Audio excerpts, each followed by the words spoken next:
मामला कुछ ऐसे है कि स्नूकर क्लब में स्नूकर खेलते हुए एक नौजवान को जो है वो 3 नौजवानों की जानिब से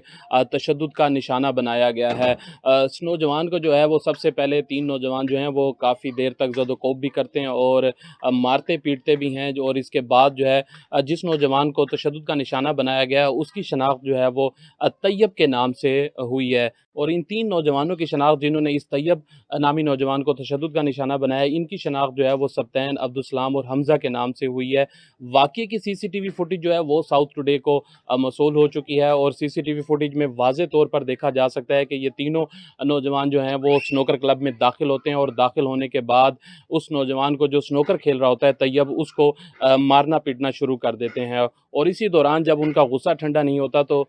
हमज़ा नामी जो नौजवान है वो अपनी जेब से एक पिस्टल निकालता है और तैयब की जो है वो पिंडली के ऊपर 2 फायर कर देता है और फायरिंग करने के बाद जो है ये तीनों नौजवान जो हैं वो स्नूकर क्लब से फ़रार होने में भी कामयाब हो जाते हैं। जबकि जहाँ पर ये तशद्दुद का निशाना बनाया गया, ये स्नूकर क्लब जो है वो तहसील चौक पर वाक़या है, जहाँ पर